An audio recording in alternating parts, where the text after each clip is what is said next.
Hello my friends, David Kessler here and welcome back to the studio. So we're about to embark, this being video 1, on a multi-video series.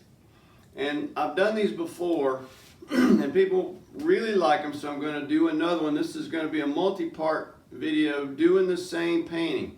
So I'm going to break down exactly how I go about creating an abstract painting. Now, this is my process and it's been developed, over the last, say, 15 or so years. A lot of the viewers that I have are newer painters or students, and they like to see the process. This doesn't mean this process is right for everybody. This happens to be my process. I didn't just wake up one day and say, hey, I think I'm going to paint this way. It's been an evolution over the last 15 years. The hope is in showing you how I go about making a painting that in some way, some part of that process will help you and help you to be a better painter. Maybe you'll pick up on a certain thing that I do that you would like to incorporate into your process of putting together a painting. That's the hope. That's the reason I do this. And if you follow my videos for any time at all, I'm as transparent as possible about what it is that I do, the materials that I use, the processes that I use. I really don't hold anything back from you, and I know you appreciate that, and that's what you expect from me. So that's what we're going to do in this series of videos. Okay, so let's start with materials. Let's start with materials first. Get that out of the way. Because I always get lots of questions about materials and brushes and all that sort of stuff. So, this is a bigger surface than I typically would use for one of these video series, but this is a 36 by 36 inch gallery wrapped canvas. I don't remember the brand or who makes it or anything. I don't think that makes a whole lot of difference. What I've done is, when you get a canvas, it already has gesso on it, right? But I add additional gesso to the surface, right? So you see a little bit of texture on here. That's the gesso. It's really thick. And I only use Utrecht professional acrylic gesso. It's the best, it's the thickest, it's the whitest, it's the best gesso there is, in my opinion. And I've used all of them. Okay? And I put that on there to give a little bit of background texture to the surface. Also, reason I do it is some of these canvases come with a fairly rough surface because they haven't been properly sanded when they come out of the manufacturing facility. So you have a couple of options. One is you can get some sandpaper and sand it a little bit. But for me, adding the gesso, this is a really great gesso, and then it has a wonderfully smooth, rich surface. So it helps alleviate any of that drag that you would get from a new canvas surface. Okay? So those are the two reasons I use it. Number one, for texture. Number two, to give me a smoother surface on which to work. Now, with regard to brushes, I use mostly natural bristle brushes. Right? That's what this is. This is a 3-inch brush. Right? And I have a link to all the materials that I use, in the description below. Natural bristle brushes, and this one happens to be a gesso brush from Blick. It's called a Blick gesso brush, I think, and they're inexpensive, maybe $4, $4 or $5 for this brush. Not expensive.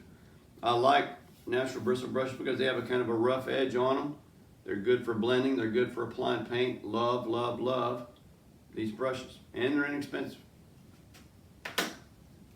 The second kind of brush you'll see me use, probably to lay in centers of interest and that sort of stuff, is this is a Raphael brush. It's a Sepia by Raphael. This is a size 50, which means it's a 2-inch. It's a 2-inch width. This is a Nylon Bristle brush. Very different from natural bristle, right? Nylon. This has a more defined edge on it. So for me, using this brush, I will use this more specifically in my centers of interest or my accent areas to lay in the accent color and work the darker values around the accent color. So for me, this really is not something I will use for blending or any of that. It's really just to cut in edges at my center of interest because it's more precise than a natural bristle brush. Okay. Now, with regard to paint that I'm using, I use golden heavy body acrylic paint in the jars. And you know, those of you that know me and have followed me for a while know that I use paint in the jar, not in tubes, because it saves me paint ultimately, because what's left on the palette can be scraped back into the jar, thus eliminating the waste that you get from tubes. Right? Golden heavy body acrylic paint.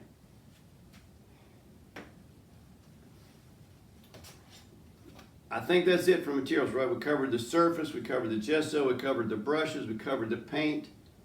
You know, I'm using water. I have a spray bottle you'll see me use that's full of water because I don't, you know, like some other painters who dip their brushes into water to begin. I don't do that. I use the spray bottle to put water on the surface rather than in the brush, which accomplishes the same thing.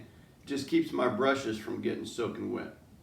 And when a natural bristle brush gets soaking wet, it doesn't spring back to life. That's why I don't dip those into the water before I start to paint.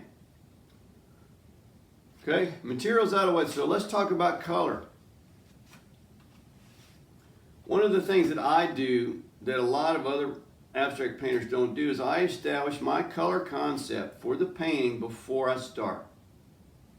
I also mix the color on the palette before I start. It's more of a sort of a classical approach than most abstract painters use, and that's one of the reasons I do it, is because other people don't do it. You know, there's a lot of abstract painters out there that use a hit or miss sort of a process. All of my paintings are done spontaneously with no pre-planning, and I think that's an important part of the process in abstract painting. But that doesn't mean you can't plan your colors and lay them out on a palette in a sort of a formal way before you start, because it eliminates you having to make color decisions while you paint. So when I put all the colors out on the palette and I have a defined color concept before I begin, it eliminates almost all of the color decisions that I have to make as I paint. Because the colors are out on the palette, I know what my concept for the colors is going to be, so I don't have to make decisions as I paint. It alleviates so many headaches, and it makes sure that your color concept works and colors go together to make harmonious color in your paintings. So I use, you know, standard 12 color wheel, right? But I have a simple color system, and we're going to go through that right now, that lets me choose a system for putting the colors together on the painting. So what we're going to be doing is an analogous color combination. Analogous colors are those that are adjacent to each other on the color wheel. So for instance, for this painting, I'm going to be using a violet, blue, and blue-green color concept, and I'll probably even add a fifth color and dip into the red-violet a little bit. Okay, so these four, and possibly even into here. So what I'm going to do is I pick out what my color dominance or the chromatic dominance for the painting is going to be. And of those four colors, blue is going to form my chromatic dominance, or the dominant color of the painting. So when you look at it, ultimately at the end, it should look like a blue painting. Now blue-green, since blue and blue-green are closely aligned here next to each other, I'm going to use the blue-green as my non-dominant color, meaning the dominant color makes up the most surface area, the non-dominant color the next amount of surface area, and then the accent colors form the smallest surface area, because those are for the accent, for the pop, for the center of interest of the painting. And for that, I'm going to use a combination of violet and blue violet and maybe some red violet. Right, so the violets are going to be warmer than the blues, because the violet, to make violet, is blue plus red. So I have the warmer colors in there as my accent colors, which makes sense because they're going to come forward anyway. So it's easier to make those as the accent colors.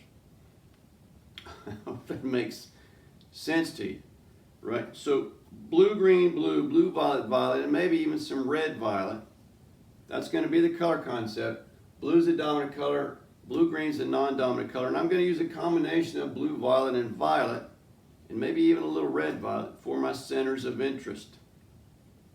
Okay, so that's going to be the color concept for the painting. So I already have a system in place that I know what's going to be the most amount of color used and the least amount of color used. So I've already determined how I'm going to use the color as my color concept. Now in the next video, we're going to go right here to the palette, and I'm going to mix all the colors I'm going to use for this painting.